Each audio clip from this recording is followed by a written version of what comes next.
Bora falar de negócio bom mesmo? Então vamos lá. Chegou um carro para revolucionar a categoria de sedãs, o novo Nissan Sentra. Com um design novíssimo e linhas agressivas. Ele tem teto solar, que é demais pra gente viajar. Tem faróis de LED, que dão um visual sofisticado e arrojado ao carro. Uma grade que se chama V-Motion, que traz elegância com seu design único. E ainda tem a versão Biton, que traz mais esportividade e deixa o carro ainda mais descolado e bonito. E quanto mais eu falo, melhor ele fica. Olha só, o novo Nissan Sentra tem o máximo de conforto com bancos Zero Gravity inspirados na tecnologia da NASA, perfeito para as viagens mais longas e ainda conta com bancos dianteiros aquecidos. Como se isso tudo não bastasse, o carro ainda conta com sistema premium de som Bose, com 8 alto-falantes e que deixa um som completamente imersivo. Ele ainda tem ar-condicionado dual zone para agradar quem sente frio e quem sente calor ao mesmo tempo. Conta ainda com partida remota do motor, que você consegue ligar sem tirar a chave do bolso. O novo Nissan Sentra foi pensado nos mínimos detalhes para você ter exclusividade ao máximo. Vá até uma concessionária, faça um test drive e veja tudo isso de perto. Novo Nissan Sentra. Do seu jeito, em cada detalhe.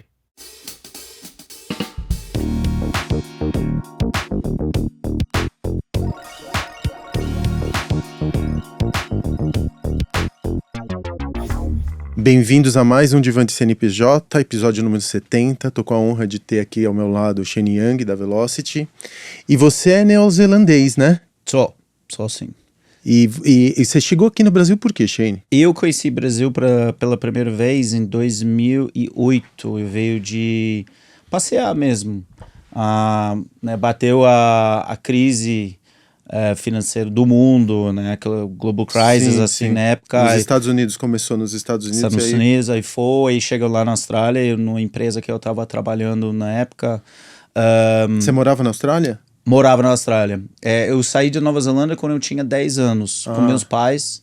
Meu pai gostava mais de morar na Austrália, né? O clima, etc. é melhor. Então, naquela época, né, a empresa desligou bastante, né, funcionários. Eu era parte desse grupo ali. E depois até a empresa fechou total. Mas aí eu falei, bom, preciso fazer algo, né? Até pensar quais seriam os próximos passos. E o amigo meu já veio aqui algumas vezes, gostou muito. Aí eu falei, vou lá.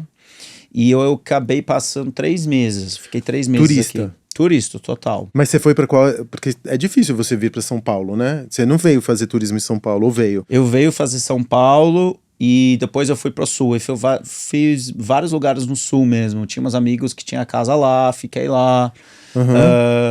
Mas também quando eu voltei para São Paulo, eu até começava a sondar o que tinha em relação de trabalho. Você gostou de São Paulo quando você veio? Eu gostei da cidade grande. É que eu venho de uma... Minha cidade na Nova Zelândia, quando eu nasci, até na Austrália, é pequena. Tem 500 mil habitantes. É pequena.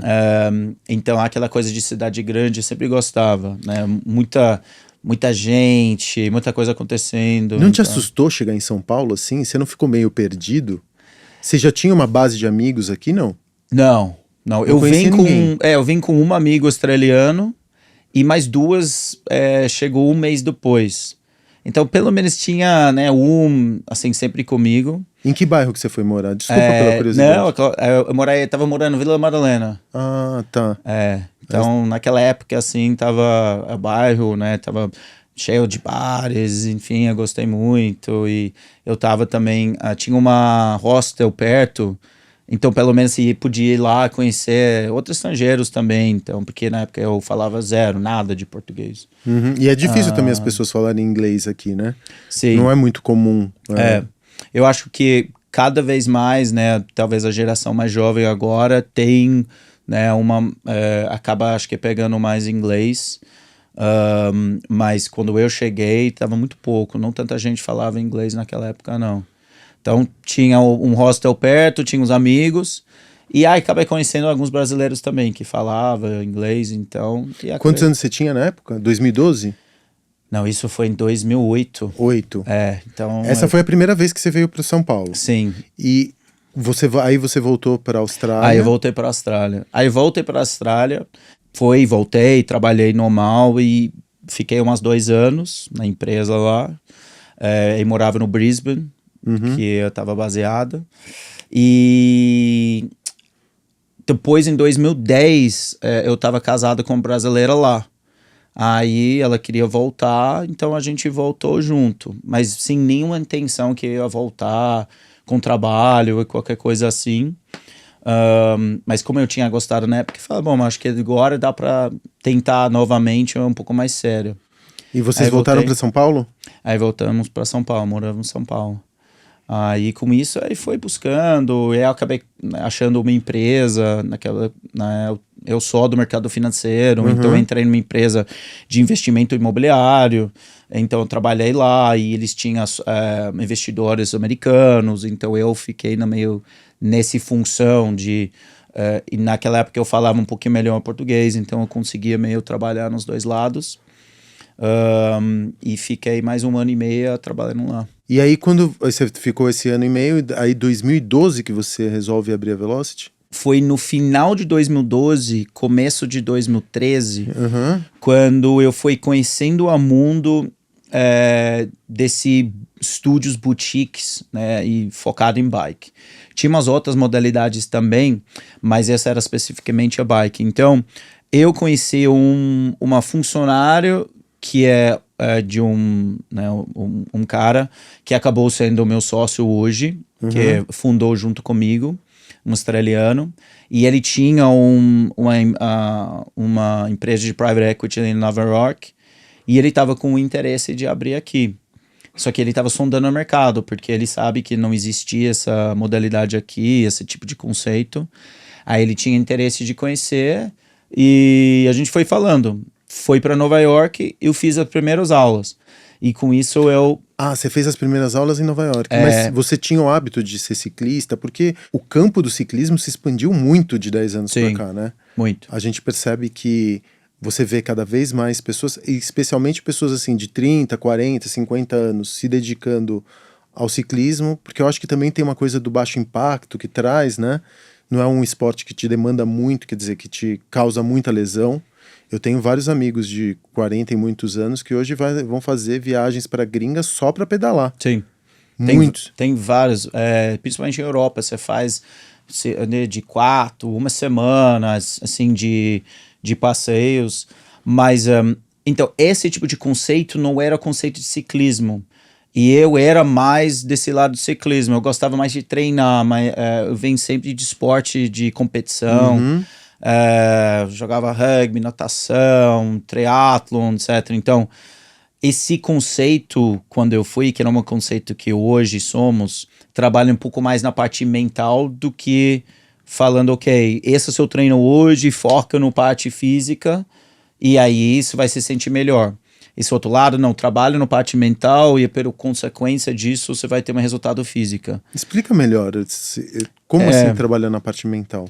Então, porque sempre dentro do meu mundo, antes de começar a Velocity, eu entendia, né, a atividade física teria que ser algo que ele é sofrimento, assim, né? Às vezes você não quer fazer, você faz pelo entendimento que você vai ter um resultado, seja física ou, né, tirar um tipo de estresse ou algo que... Só que ele é sempre sofrido. Então, eu sempre olhava atividade física que vai lá, faz, não vai ser bom, você não vai estar feliz fazendo, mas depois você vai até se sentir bem. Pelo menos eu fiz, né? Agora, o conceito, né, da Velocity, aquilo que a gente foi buscar lá fora também, é o conceito que, na verdade, você faz ao contrário. Você tem que fazer a pessoa ficar feliz, quer ir, e entende que isso vai fazer bem para ele mentalmente. E aí a gente faz isso através música, playlist escolhidos. Então tem uma playlist específica. Então não é somente escolher qualquer tipo de música. Não é para professor falar qualquer tipo de coisa lá. Então quando a gente fala de um conceito 100% perfeita, a gente conta uma história. Então o professor ele tem que contar uma história. Ele tem que construir disso durante a aula. Justamente pelo que o fato que né, o aluno não chega lá, faz o negócio e ir embora, e ele não sentiu nada, ele não visualizou nada, ele não conseguiu aprofundar dentro da aula. Então, assim, a gente tem muitos casos de várias coisas que aconteceu na sala, né? Além do parte chorar é o mais comum que tem na sala, porque como a gente vai muito profundo na pessoa, através momentos na aula, muita gente chora, porque pega algo que, né, aconteceu com ele, seja...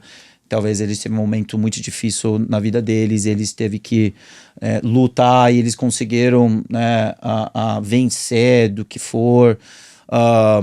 Casos de alunos que estavam com dificuldade de ficar grávida, mulheres, e eles usaram essas aulas para mentalizar disso e conseguir ouvindo. Então, trabalhar justamente no parte mental. Então, o treinamento disso para um professor, ele acaba virando um psicólogo, acaba virando um coach, tudo dentro de uma aula, entendeu? Que massa, eu nunca fiz um treino na Velocity, então eu não sabia que essa abordagem ela vinha primeiro pela mente e pelo espírito para depois chegar no corpo. Sim, exatamente. Porque a maioria das pessoas... Que faz muito sentido, né?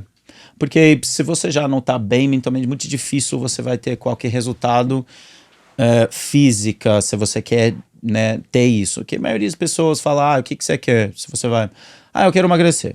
Tá bom, então, mas antes disso, ele tem que estar tudo preparado mentalmente para que o jornada disso não vira algo obrigatório, onde ele fala, se eu não faço, eu não vou ter isso. Não, ele quer porque ele quer fazer. Não, e que a transformação seja momentânea, né? Tem um aplicativo que eu gosto muito que chama Noom, é um aplicativo gringo de emagrecimento, e a abordagem dele é psicológica.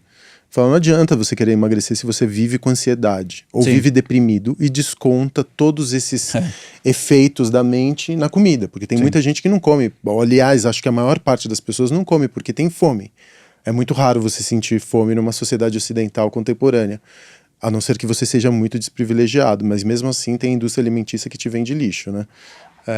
Mas você vai vai recorrer à comida ou ao prazer imediato do sal, do açúcar, da gordura, porque você tem algum processo psicológico que está desbalanceado. Então, primeiro conserte o desbalanço mental, para depois você conseguir fazer uma dieta, porque aí vai ser uma extensão do outro. Eu não sabia que a Velocity tinha o mesmo tipo de abordagem, muito, muito interessante.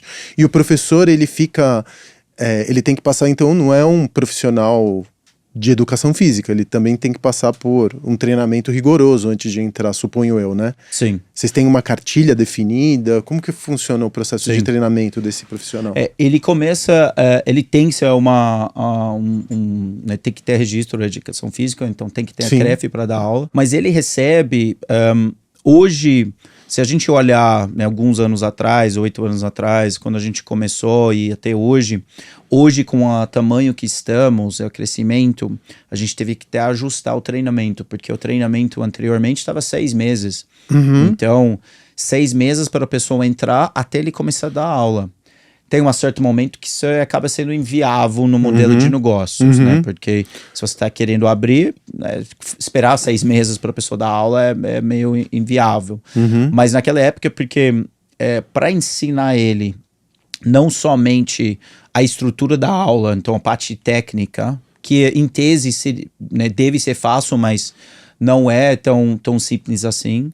A gente precisava ensinar ele virar um DJ, porque ele precisava entender música. Então, como que essa música vai tocar? O professor é que controla a playlist? Ou a playlist está montada? Ele monta no Spotify, mas ele precisa entender o mínimo do parte musical. Ele precisa entender o porquê esse tipo de música e qual tipo de sensação essa música vai gerar. E não pela forma superficial. O rock vai gerar uma sensação de... Não necessariamente. Você tem que entender as notas. Então, você tem que entender o que essa música, em qual momento ele bate, e esse batimento faz o que com o cérebro. Então, a gente vai ensinando essa parte. A parte da fala. Porque uma fala geral você consegue, vamos lá. Mas isso virou uma frase, né? Esse tipo de frases generalizadas, eles não têm um efeito motivacional, porque entra aqui e sai pra lá. Ele já viu isso. Então a gente precisa ensinar ele, na verdade, falar o que ele tá vendo na frente dele. Né? Ele não pode virar um robô e virar um script. Então ele vai vendo, aluno por aluno, ele vai ver o que eles precisam ouvir. E como essa fala vincula com a própria música, que também eles têm que fazer eles têm que ter uma sinergia. a gente fala nas nossas aulas, a música manda. E a professor segue do que a música manda. Então, acaba sendo nesse ordem mesmo, né, durante as aulas. Então, tem muita coisa para treinar. A metodologia quem criou foi você e seu sócio? Vocês construíram essa metodologia? Vocês importaram essa metodologia e adaptaram? Como que foi esse processo de construção do produto? Porque eu imagino que tem um investimento primeiro nas bicicletas estacionárias, né? A construção de toda... Mas o grande diferencial que vocês têm, por que uma pessoa não faz isso em casa numa playlist ou cria seu próprio treino? Até como que se diferencia de empresas como o Peloton, por exemplo, que tem as bicicletas estacionárias e tem a aula online, né? Imagino que seja o senso de comunidade que vocês conseguem construir e essa relação com o facilitador, né? O treinador que está ali passando as aulas. Toda a construção dessa metodologia foi feita por você? Sim. A gente foi lá e você acaba experimentando, né? Outros conceitos, outras empresas e marcas que construíram algo similares dentro do mesmo conceito. E você vai pegando um pouquinho de cada um e ver como que isso encaixar aqui no Brasil. Porque não adianta também pegar algo 100% americano e eu achar que vai funcionar aqui. Então você tem que... né, o que é exatamente que a gente fez. Quando a gente abriu, a primeira estrutura, conceito que a gente abriu, não funcionou. Faliu. Era Velocity já? Era Velocity. Só que a estrutura da aula era diferente do que a gente faça hoje. Pelo primeiro ano, a gente focava muito desse lado mais de treino mesmo, não era um lado tanto mental. Então era energético, era super fun, mas com treino. Então você tinha números que passavam na telão. Então você podia ver, né, quantos quilômetros você correu. Competitivo. Score, leaderboard. Tem muito isso em academia grande, né? As academias grandes têm ainda essa questão da competição. Estimular a competição entre os outros. E quando a gente não estava conseguindo reter aluno, nossa, o que está acontecendo? Porque a estrutura estava bacana, a gente tinha, né, todo um parte de mimos para os alunos em termos de coisa que estava dentro dos banheiros. Quando entra na sala tinha toalhinha, as bikes eram o nova geração, enfim. Então a gente não estava entendendo. Só que aí depois a gente, né, viu que na verdade a gente era uma sala com bikes que ele podia fazer em qualquer academia, na verdade. Uma aula de spinning tradicional. A gente não estava oferecendo um diferencial para ele pagar mais e também, né, ter a vontade de voltar. Aí, acho que 8 meses, 9 meses depois que a gente abriu, a gente meio começou de zero de novo. Mesma marca, tudo igual, só que em relação de estrutura da aula. Aí foi o momento que a gente sentou mesmo e fez um brainstorming enorme e foi testando. E ficou mais ou menos 6 meses em construir uma nova estrutura de aula. E o que mudou do primeiro modelo que você acha que não deu certo para essa segunda estrutura? Quais são as grandes mudanças que vocês fizeram? O foco 100% no parte mental. Foi a maior mudança mesmo. Então, que é uma puta de uma mudança de paradigma. Né? Que foi também o mais difícil para conseguir ensinar. Porque no mesmo tempo que você fala para um professor, tenta fazer isso, tenta fazer aquilo... Você tem que tomar cuidado de não entregar um script, porque senão algo vai virar robô. E do outro lado também, você precisava... Era um feedback constante, aula após aula, aula após aula, aula após aula, após aula. Com isso, você teve que tomar muito cuidado de não construir, né, um momento de... Putz, será que eu estou fazendo certo? Aí o professor começar a desmotivar. A grande mudança foi justamente no conceito... e na própria estrutura da aula, entendeu? Então, principalmente pegando essa questão mental. Olha, se o ouvinte tá ouvindo alguma música aqui do fundo, agora parou, por isso. A gente ia parar o podcast, mas não, vamos playlist continuar. Da Velocity. Playlist da Velocity, que abriu aqui atrás. Mas tudo bem. E deixa eu te perguntar uma coisa. Vocês tiveram acompanhamento, por exemplo, de psicólogos? Como que foi? Que tipo de profissional você trouxe para mudar essa perspectiva? Que foi uma mudança muito inteligente, né? Porque, como você disse, até então você não se diferenciava de uma grande academia, de uma uma boa aula de spinning, e agora começa a construir uma relação quase ritualística, né? Vira uma seita. Às vezes eu passo em frente aos estúdios da Velocity e me parece alguma coisa meio New Age, assim, meio uma coisa meio espiritualizada, New Age. Parece que vai muito mais por esse caminho do que aquela coisa competitiva, do corpo máquina, do corpo performance e tudo mais. Que tipo de profissional você chamou e integrou na sua equipe para conseguir fazer essa pivotar de uma empresa que tinha ali as primeiras experiências, os primeiros meses foram meses que não tiveram o resultado de retenção que vocês esperavam, para essa empresa que hoje tem 40 franquias? Quantas agora lojas? A gente tem 42 em operação. 42 operações. E vocês... Velocity tem Core também, que tem 20 em operação. E vocês, durante a pandemia, sofreram horrores, né? Você estava me contando que vocês ficaram quase 9 meses fechados. Você chegou a fechar alguma operação, não? Não. Até hoje não fechamos nenhuma operação. A primeira foi onde? Nos Jardins? Itaim, foi a primeira. Foi na primeira, não foi no Itaim? Em 2014, Tá, mas antes disso, antes da gente falar sobre a expansão, que tipo de profissional e que tipo de aconselhamento você recebeu profissional para que você conseguisse transformar o produto de algo que era voltado para o corpo para algo que partia da mente para o corpo? Eu acho que, na verdade, o que a gente fez, porque naquela época a gente chega num momento onde também tudo, parte financeira, não estava muito bom. Então o fluxo de caixa estava precário, porque a gente gastou muito nos primeiros 6, 7 meses em cima de principalmente a obra, ficou quase 50% a mais. Enfim, então, trazendo algum profissional, né, de consulta era um pouquinho fora da possibilidade financeiramente falando. Então o que a gente fez? A estratégia que a gente fez era para eu teria que dar aula para mim sozinho dentro da sala, de uma aula inteira, para que eu conseguisse entender o que a gente precisava para o professor. Então eu primeiro fui me ensinando de dar uma aula nossa de começo ao fim, em termos de o que falar. Você Você como professor. Eu ficava sozinho dentro da sala, ou chamava o outro sócio. Sem alunos, chamava um sócio ou comigo mesmo. Não é para dar aula, mas eu precisava entender o que a gente precisava do professor, senão eu não conseguia explicar. E a gente começou a fazer isso. Então eu e meu sócio, a gente foi fazendo isso junto, assim, dentro da sala, sozinhos. E aí a gente foi passando, então isso não ficou legal, isso ficou bom, acho que isso que é uma linha correta. E tanto que lá na época era proibido vários gêneros de músicas, para que a gente evitava aulas comerciais. Que gêneros, por exemplo? Todos.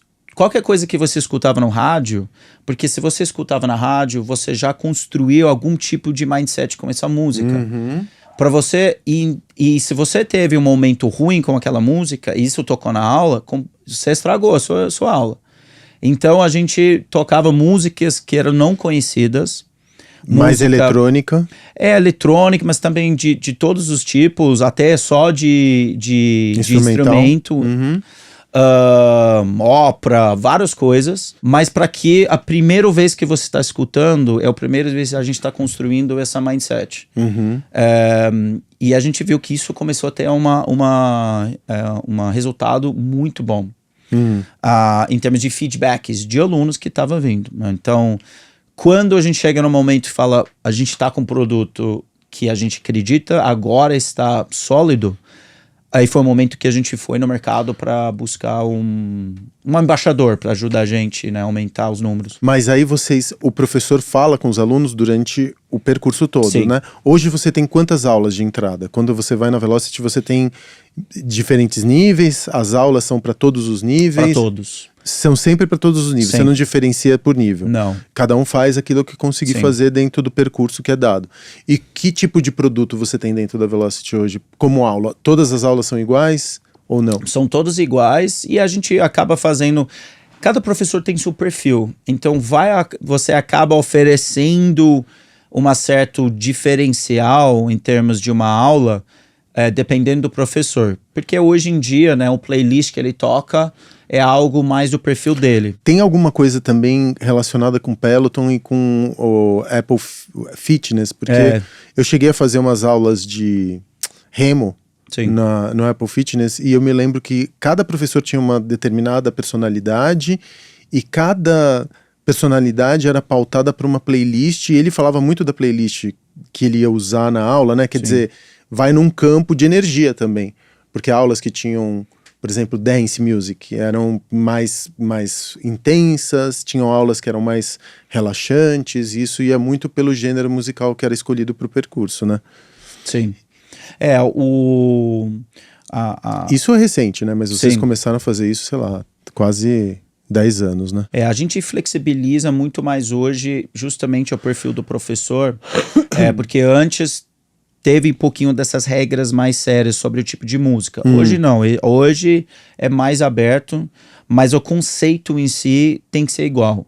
Então, se eu vou dar um playlist, vamos dizer, mais comercial, eu preciso entregar o produto da mesma forma que eu daria quando uma música não é conhecida.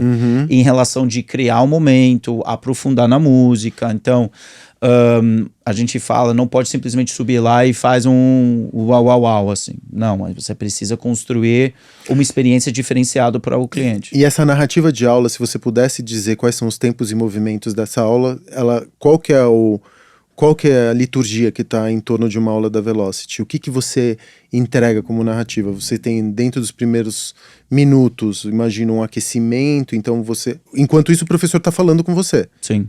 E ele fala o quê? O que pode e o que não pode falar? Quais são as fronteiras?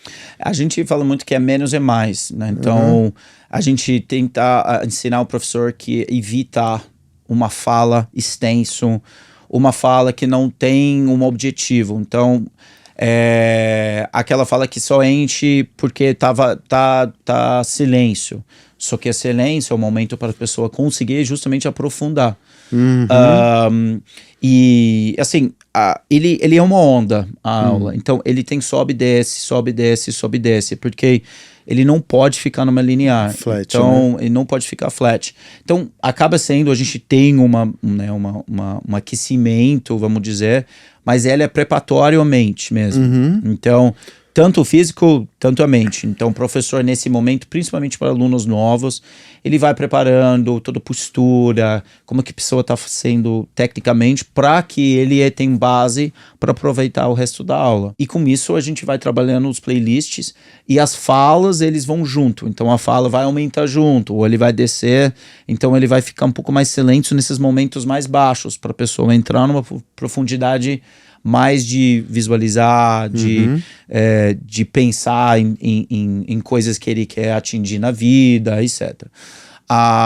E vai assim a aula inteira. O final é sempre no mais forte. Então, no final da aula é para explodir e ele sair assim, com endorfina lá em cima. Que legal. Eu sempre eu nunca gostei de aulas de spinning por conta daquela positividade que me machucava. Aqueles gritos, aquela euforia, aquela coisa que às vezes contrasta, né? Com eu sou mais introvertido, então eu não sou da felicidade explosiva o tempo inteiro. Aí quando você tem aquela felicidade quase artificial, aquilo me deixava um pouco acuado e me fazia sentir ainda pior, muitas vezes. É exatamente isso que a gente fala para professor. A grita, né, esse coisa de mandar uma sensação para essa pessoa, traz uma experiência ao contrário. Isso não está deixando uma pessoa feliz, está deixando uma coisa negativa, porque a atividade física, na maioria das vezes, é sempre alguém mandando você fazer algo.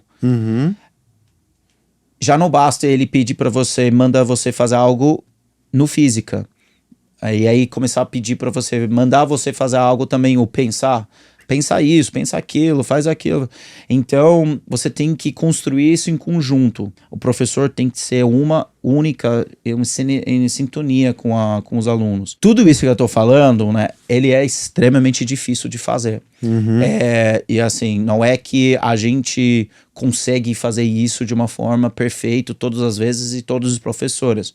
Mas é algo que é o nosso conceito. Então, a gente trabalha isso 24 horas por dia para tentar entregar isso sempre para o cliente. E a aula de vocês é de 45 minutos ou 50? 45. Porque aí você tem 15 minutos para preparar a sala, né? Na próxima aula. E vocês têm hoje, aqui em São Paulo, quantas lojas são próprias e quantas são franqueados? Hoje a gente tem 42 operando.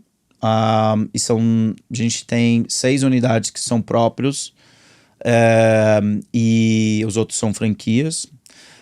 Agora, hoje, o nosso principal negócio é franquias, né? Então, dentro da nossa expansão, dentro do grupo, a gente tem 3 marcas, que são Velocity, que é da bike, Core, que é do funcional, e Sweatify, que é o nosso Peloton. Né? A gente tem a bike e também tem as aulas da Velocity Core dentro da plataforma. Eu quero depois falar sobre esse... Mas da Velocity, a gente, né, optou por essa expansão para franquias na época, porque a gente entendia que o mercado estava aberto e a gente não estava conseguindo ter rapidez suficiente para abrir nos próprios. Então a gente falou, vamos para esse lado de franquias para conseguir expandir, porque a gente estava preparado para isso. E está funcionando muito bem, a gente está feliz com o resultado disso. Legal. E aí, quando você fez essa mudança de perspectiva, né, que a gente estava falando, logo nos primeiros meses, que você percebeu que você tinha aumentado os números de retenção e também começou a trazer mais fluxo de alunos para a loja, até então você tinha uma loja. Sim. Quando você consertou a metodologia, aí você começou a se preocupar, você e seu sócio, né, começaram a se preocupar com a expansão. Entre o ano 2, em quanto tempo você tinha 6 lojas? Nós tivemos 6 lojas em 2017, completamos. Tá, então foi rápido, 5 anos vocês montaram 6 lojas. E aí você começa a pensar na explosão via franquia, na expansão via franquia, e aí você abre a Core e a Sweatify. Você abre essas 2 novas frentes pensando o que a Core e a Velocity elas têm em comum. Sim. O Core, a gente abriu a primeira unidade em 2017 como piloto e depois oficialmente expandindo em 2018. E o Sweatify abriu em 2021. Então a gente aproveitou esse momento também de pandemia para oferecer algo diferenciado. E o que faz o Sweatify? Você compra a bicicleta? Ou você aluga? Você pode alugar ou comprar. E tem as aulas da Velocity, que a gente tem todo um estúdio de gravação, as lives.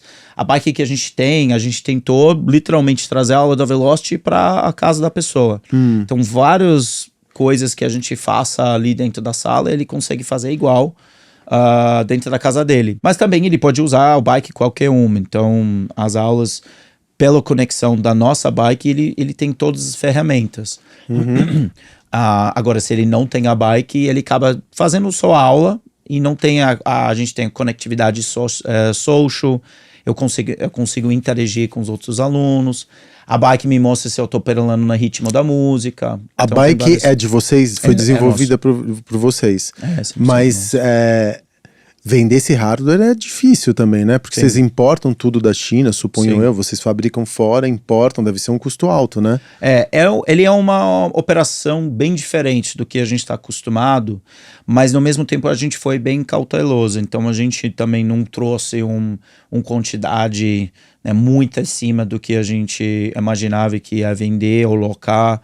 A gente conseguiu bons parceiros de logística, e a parte da aula já estava feito, então a gente fez um estúdio de gravação e que faz as nossas lives também, então não foi uma operação tão pesada em cima do que a gente já faz nos estúdios físicos. Então. Porque essa parte toda você já tinha estruturada, né? Já tinha, o que é os, vamos chamar assim, o software, né? Sim. O conteúdo. O conteúdo, exatamente. Esse conteúdo vocês já tinham, enfim, uma larga experiência de pelo menos quase 10 anos de construção do que funcionava, do que não funcionava. Exato. Porque Peloton na gringa sofreu uma explosão, né, durante a pandemia, virou uma das empresas mais desejadas, mas o crash também foi gigantesco. Eu não sei qual que é o estado da Peloton hoje, mas eu sei que se envolveu em vários escândalos de hardware, né, chegou a ferir algumas pessoas durante a operação e meio que não se fala mais de Peloton. Foi meio que uma explosão que aconteceu na pandemia. O que a pandemia mudou no negócio da Velocity, Core e Sweatify? Tem os lados negativos, mas também teve seus lados positivos. Eu acho que o que mudou pra gente, a gente até conseguiu enxergar algumas eficiências na operação que talvez pré-pandemia a gente não estava vendo, porque tinha coisas que a gente fazia quando tudo tá super bem, você você faz, né? Você não tá olhando muito em... Você não se questiona, né? Você não questiona muito na operação. Você tá tudo certo, as contas estão em ordem. Quando a pandemia bateu, aí você precisa começar olhando para a operação. O que a gente está fazendo aqui? E o que é essencial, né? O que Isso realmente, isso pelo menos para mim a pandemia serviu. Eu questionar se o dinheiro que eu estava gastando em determinado assunto realmente impactava na experiência do consumidor, Sim. ou era uma coisa que eu já fazia há muito tempo, que eu tinha determinado que no ponto morto, ali na velocidade de cruzeiro, eu ia continuar fazendo. Era exatamente isso. Então mudou, de fato, alguns pontos assim, mas o principal foi alguns processos, principalmente quando a gente fala de treinamento, acompanhamento, manuais, etc., com os nossos franqueados. A gente precisava olhar de fato e voltar e olhar o que a gente tinha e o que a gente precisava melhorar ou até deixar mais eficiente. Algumas coisas foram um pouquinho engessadas, então demorava muito. E tudo bem, quando é você, mas você quer um terceiro, ou nesse caso, ensinar alguém para fazer isso, você tem que deixar muito mais fácil, muito mais simples, muito mais clara. Não pode, né, gerar nenhum tipo de dúvida. Então a gente viu que tinha alguns itens ali que quando a gente voltou da pandemia em abril, ou não funcionava por conta das regras novas da pandemia, ou estavam muito difíceis em relação de uma constante treinamento ou acompanhamento em cima, né, pela quantidade de itens, o custo disso. Então a gente foi com certeza mudando alguns itens. Então acho nesse sentido a pandemia de fato ajudou a gente enxergar algumas coisas que provavelmente a gente não teria chegado. Entendi. Hoje, Velocity Core, eles têm... Para você montar, a Core também é franqueável, né? Sim. Você franqueia as Sim. lojas. É um custo de setup menor do que Velocity, suponho eu. Sim. E você consegue integrar as duas marcas no mesmo espaço físico? Você tem lojas que são Velocity e Core Sim.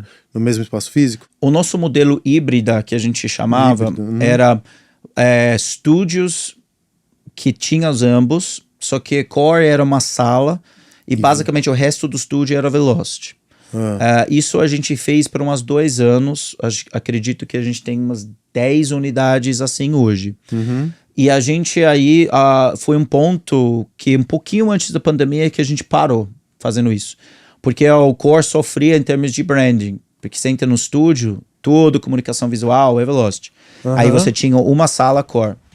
Você chegava no balcão, a recepção tá vestido Velocity. Então tudo onde você olhava era Velocity. Isso era muito ruim para a construção de marca. Então, e às vezes até Core era visto como um subproduto de Velocity, né? Isso. É visto como uma salinha. A salinha é um subproduto. Algum chaveirinho que você compra, que você ganha quando você tem Velocity. Aí a gente parou e a partir daí a gente abria só Velocity ou abria só Core. O ano passado a gente fez um primeiro piloto, que era nosso, uma unidade nova nossa no Itaim, de híbrido, só que operações separadas. Então quando você entra lá, é metade comunicação visual Velocity Core, balcão da Velocity, balcão do Core. Você vai lá, você entra um lado Core, outro lado Velocity, mas ele tá dentro do mesmo imóvel. Então a gente fez um piloto e funcionou muito bem. E você tem como assinar as duas marcas e tem um desconto substancial na tua assinatura? Sim, se você fechar com Velocity, você pode fazer Core. Porque o Core, a plano é o mais barato. Você só não pode fazer o contrário. Tem bastante gente que faz esse formato, mas a gente tem também muito aluno que só faz Core ou só faz Velocity. Acaba se conhecendo ou se encaixando numa modalidade ou outra. De novo, o Core, ele usa os mesmos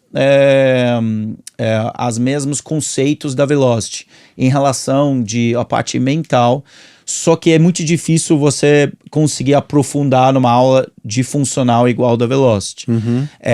Você tem que estar em movimento o tempo todo e é um treinamento. É muito difícil você falar que não é treino, é treino. Só que também a gente trabalha em toda aquela parte do professor, ele não fica gritando, mandando, pedindo para você até morrer. tipo de aula é para todos, então não tem níveis. A gente ensina a pessoa através do seu próprio, né, nível. É uma sala que tem um rodízio, não, como se chama? Tem circuito, várias estações e cada estação você tem que fazer determinado movimento, ou levantar peso, esse tipo de coisa. A gente tem 3 estações, então a funcional ele é justamente para evitar qualquer tipo de lesão. Então não levantamos nenhum tipo de peso. Não levanta peso, é só o peso do próprio corpo. Tem peso, tem kettlebell halter, mas a gente não força a pessoa para pegar peso pesado. Então é sempre peso leve para dar alguma resistência. Mas a gente tem uma estação de corpo, estação de força e estação de cardio. E a pessoa roda e a gente tem várias estruturas com isso, para a coisa ficar nova e diferente. Como produto, para você franquear, imagino que corte seja mais barato, né? Sim. O custo de setup é menor. Sim, bem menor. E o custo de mensalidade é muito diferente um do outro? Hoje a gente tem 3 tipos de pacotes. A gente tem um pacote avulso, o pacote onde você compra 10 aulas e você usa quando você quiser. Ah, entendi. Você tem também. É que é uma coisa que acontece muito em academia, né? Você, aqui no Brasil especificamente, isso é bem comum. Você assinar um plano e não ir. Porque eu acho que pagar a mensalidade já tá. Você já tá lock-in de 12 meses, exatamente. Aí você tem que ficar pagando. E também a gente oferece essa possibilidade de mensalidade, que é uma aulas infinitas. Você vai quantas vezes vai ser livre. Aí os mais fanáticos acabam pegando esse pacote. O nosso mais caro hoje, pacote de mensal, ele pode chegar global, onde você pode usar em qualquer estúdio do país, chega a R$730. Enquanto o Core, acho que é 450. Então tem uma grande diferença. Mas aí você tem pacotes que fica muito mais barato. Então você tem pacote ali, você vai acabar pagando R$32 a aula. Ah, entendi. No Core chega acho que R$26, R$25 a aula. Então, super acessível. Tem nível para todo mundo. Aí você abriu a estrutura de franquias para Velocity. Você contratou alguém do mercado para te ajudar em modelar a Velocity para franqueado ou não? Isso foi feito indo em feira? Como foi esse processo de você conseguir franquear a marca? A gente teve sorte que a gente tem uns conhecidos ou pessoas dentro do nosso pool de amigos, de colegas ou até os investidores que atuam dentro desse mercado de franquias. Então a gente foi no mercado, a gente até sentou com algumas empresas, mas a gente acabou vendo e até falando com essas pessoas que a gente até conseguiu construir sozinho. Então a gente foi construindo, tirando várias dúvidas também, que ajudou bastante. O que vocês acham sobre esse processo? Esse manual faz sentido, não faz sentido? Mas a gente montou todo o processo sozinho. Aí com isso, né, a gente foi ao longo desses últimos 4, 5 anos, a gente foi melhorando cada vez mais o processo, os manuais, para eles ficarem mais profissional. A gente trouxe uma empresa, uma consultora mesmo, para ajudar a gente. O ano passado eles fizeram uma diagnóstica completa, 360 do grupo, para mostrar pra gente onde a gente estava falhando, onde a gente tinha algum buraco, onde a gente estava indo muito bem, em relação de toda a operação. Isso ajudou muito. Então a gente pegou esse feedback e a gente foi trabalhando em cima das itens que estavam com alguma deficiência ou algo que a gente precisava trabalhar. E qual que é a tua maior dor hoje no negócio? O que você chama de dor, assim, aquela coisa que você acorda todos os dias e fala assim, cara, isso aqui eu preciso, voltamos com o áudio de fundo, isso aqui eu preciso cuidar todos os dias, porque senão meu negócio começa a degringolar se eu não me preocupar especificamente. O que é? Retenção, é marketing, é relacionamento com os franqueados, porque eu sei que isso é difícil também, você você terceirizar o cuidado da tua marca, da tua experiência de marca para outras pessoas, é uma faca de 2 gumes, né? Sim. Te ajuda a expandir rápido, mas também para mudar seu produto é um 2. Sim. De repente você vai nada contra, mas de repente tá tocando sertanejo numa loja, não era exatamente esse tipo de experiência que você queria dar. Qual que é a tua dor hoje? O maior dor é justamente colocar, né, a marca e o conceito e todo que foi construído na mão de outras pessoas, que seriam os franqueados nesse caso. Porque para eles conseguiram entender a importância de seguir algum tipo de padrão, uma regra, por que a gente faz isso, por que a gente não faz aquilo, por que a gente não toca isso dentro do estúdio, algo nesse sentido. Essa que é o maior dor que a gente tem hoje de longe, assim. E eu acredito que é meio um clichê, né? É o dor de toda marca que acaba entrando nesse modelo de negócio de expansão de franquias. Com certeza isso acaba sendo um dos maiores ou dos maiores dores. Mas para nós isso é muito difícil porque o nosso negócio ele não é em produto físico, ele não é algo que eu vendo um sapato, que é muito mais fácil de controlar.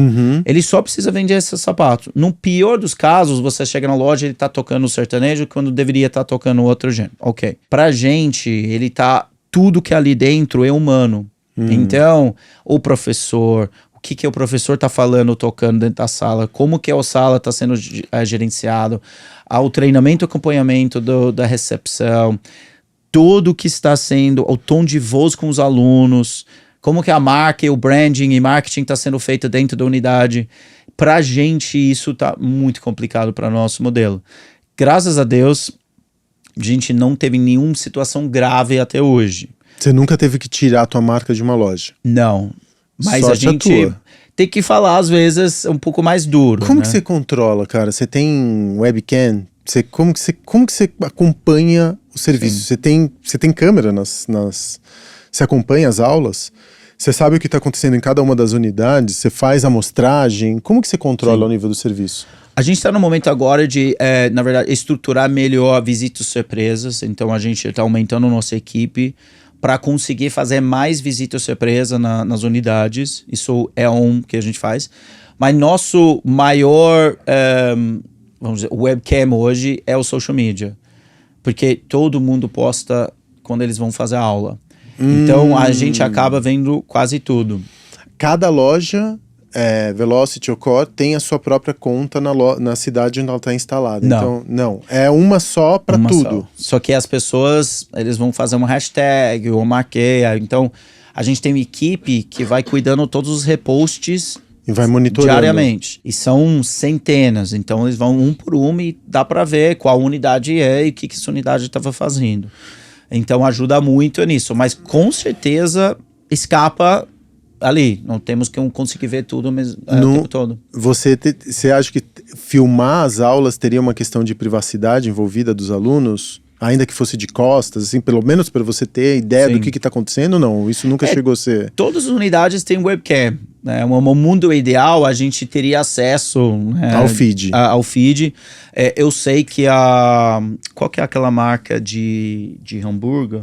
Aí eles fizeram aqueles containers. O Madeiro. Madeiro faz. Eles têm uma área ali dentro do escritório, até eu vi lá, eles têm vários monitores e eles têm webcam em todas as lojas. Então eles conseguem ver e falar, então lâmpada queimado lá no banheiro, não no banheiro, mas lá na área do restaurante, troca. Isso seria um sonho. Um sonho. Só que o problema pra gente é que a gente tem que colocar tanto esforço em cima, principalmente do produto em si, que para ter uma outra equipe ali ficaria... Para dispersar energia desse jeito, né? Exatamente. Então a gente tem que ensinar o franqueado que o que ele investiu ali para representar a marca, no mesmo tempo que pode ajudar ele ali, também pode queimar a marca como um todo, né? Então, a gente tenta ensinar né, faz treinamentos e conversa, etc., sobre isso. Mas também, às vezes, tem que ser mais duro e acaba né, tendo uma conversa mais forte. Esses momentos de tensão acontecem quando, por exemplo, o franqueado tem uma expectativa de retorno. Esse retorno não acontece, ele começa a mexer no produto e aí isso começa a comprometer a marca. É mais ou menos essa a narrativa do problema, não? Às vezes não. Às vezes os estúdios que mais fatura acaba fazendo algo fora do padrão. Por quê? Porque o cara começa a achar que... Ou a pessoa começa a achar que tá dando certo, mas eu sei como fazer dar melhor. Na verdade, é que como o nosso negócio ele é tão emocional, o franqueado acaba entrando dentro de um negócio de uma forma muito diferente. O nosso franqueado, ele é extremamente engajado com o negócio. Assim, se você for para falar o sonho de um franqueado, é os nossos franqueados. Eles dão a vida no negócio. Eles estão lá, trabalham atrás do balcão, tá lá tudo. Mas eles estão tão emocionalmente comprados que se um aluno chega e você é franqueado e fala, eu gostaria de ter isso, ele fala sim. Então, porque ele não consegue falar não. Porque o conceito do nosso negócio é trazer a melhor experiência possível para o cliente. Então, vai adicionando coisas e vai fazendo coisas diferentes. Porque cada cliente tem seus gostos, tem seus queres, ele gosta disso, eu quero fechar a aula, então, é tentar trazer ele de volta para a marca, né? Então, não é uma questão que a gente precisa escutar cliente, mas a gente também não pode fugir daquilo que é o nosso conceito. Então, é de todas as faixas.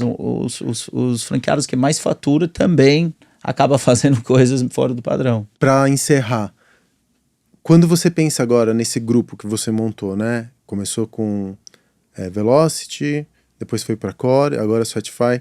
Onde que você aposta que está o futuro do grupo? Se você tivesse... Hoje, Sweatify te permite uma expansão, uma escala quase infinita, né? Porque no final das contas, você leva a experiência Velocity e Core para dentro da casa das pessoas. Vocês estão muito pensando em tecnologia agora, desenvolvimento de app, desenvolvimento de plataformas onde você consegue levar a metodologia dessa aula para dentro da casa das pessoas. Você acha que o futuro está aí e a pandemia ensinou as pessoas a treinarem dentro de casa? Ou não? Você aposta na experiência emocional, física, que só uma loja da Velocity pode te dar? Tem algumas coisas que a gente está vendo no futuro do negócio. No parte do online, quando a gente fala do Sweatify, a gente está olhando agora muito o mundo de B2B. Porque tem muitas academias hoje, ou centros de saúde, hospitais, etc., que é difícil você só joga um equipamento ali, deixa ali e rezar que a pessoa gosta, que vai usar, etc. Tá mudando essa experiência, né? Acho que se a gente olhar no mundo de academias low cost, não tem mais onde ir em termos de preço. Então, você vai ter que ganhar o seu cliente através de um serviço, uma experiência. E onde você vai fazer isso? Ou você vai gastar mais em equipamento do novo, né, de mais geração, assim, do melhor geração, ou você vai ter que trazer algo diferenciado, como seria nosso negócio. Então, a gente vai começar agora a investir bastante nesse lado de B2B. O mercado está enorme. Se você olha o Brasil, tem mais de 30 mil academias, segundo só para os Estados Unidos. Então tem muito mercado para conseguir trabalhar. Continuar trabalhando também no B2C, e a gente está fazendo também várias novidades em termos de software, de produto, né, para o Sweatify. E no físico, a gente está olhando, né, a físico... Em termos de equipamento, tecnologia, a gente tem muito cuidado de falar sobre tecnologia, porque tecnologia é aquilo, você pode investir muito, pode ser algo legal, mas a tecnologia é em trend, então ele vai durar, mas em algum momento uma nova tecnologia vai entrar. Então, constantemente você está tendo que repor, treinar, enfim. Quando algo que é mais humana, é um pouco mais, não é que é mais fácil, mas você controla melhor. Então, a gente vai continuar estudando e olhando como que a gente possa trazer uma experiência melhor cada vez mais, olhando para esse lado de novo, né, no parte mental. E trazer experiências completamente fora da caixa. A gente tem um evento que a gente está em momento de construção agora, que a gente vai ser um evento de trabalhar todos as senses sensoriais, é isso? Sensoriais. Todos os sentidos. Todos os sentidos, todos os sentidos. Então, vai ser um evento enorme para 1.000 pessoas. Vai ter 100 bikes na sala, na verdade, num tipo local. Um festival. Vai ser tipo um festival, e a gente vai construir salas de sentidos. Então você vai passando para salas e aí você vai construindo esses sentidos juntos. A gente já tem um piloto do projeto, tá incrível. Mas é numa loja específica? Não, a gente vai alugar um espaço grande. Um piloto desenhado, se diz, né? E logo mais a gente vai levar para o mercado para captar patrocínio e para fazer acontecer. Mas é a gente procurar para esses lados ali para continuar aumentando a marca e a força da marca no mercado e trazendo experiências novas para os nossos clientes. Muito legal, Shane, muito legal, muito legal. Eu não fazia o menor sentido, óbvio, já passei algumas vezes em frente a uma loja da Velocity, mas eu não entendi a filosofia que estava por trás. Sim. Desde a maneira como você resolveu pivotar um negócio menos físico e competitivo para mais espiritualizado, mentalidade e bem-estar, né? Sair do lance do sofrimento, no pain, no gain, aquela coisa de... que é uma coisa muito da década de 90, começo dos anos 2000, né? No pain, no gain, você precisa suar, você precisa se machucar, você precisa sofrer para você colher os frutos no futuro. E acho que tem quase uma coisa meio zen budista quando você faz essa coisa do presente, do bem-estar agora, e o bem-estar contínuo é que vai melhorar a sua vida de uma maneira mais holística, né? E não só o corpo. Correto. Não adianta você estar super hipertrofiado e mal na cabeça. E doente da cabeça, né? Exato. Muito bonita a história, muito bonita. Obrigado, viu? Obrigado pelo teu tempo, Shane. A gente aprendeu muito aqui contigo, de construção de marca, construção de produto. Você mostrou é difícil a gente falar sobre os nossos erros, né? E você começou mostrando onde você errou no começo para depois ter conseguido consertar e montado esse quase império que você tem hoje com 3 marcas e muita coisa por vir, né? Agradeço pelo convite, obrigado, foi muito bom dar conversa. Foi uma delícia, 1 hora que passou assim, ó, rapidão. Foi 1 hora já? Já, meu Deus. 1 hora que passou assim, voando. Muito obrigado, viu, Shane? Obrigado a você. Divan de CNPJ, você encontra o episódio 70 em qualquer plataforma de áudio e vídeo da sua preferência. Até a próxima.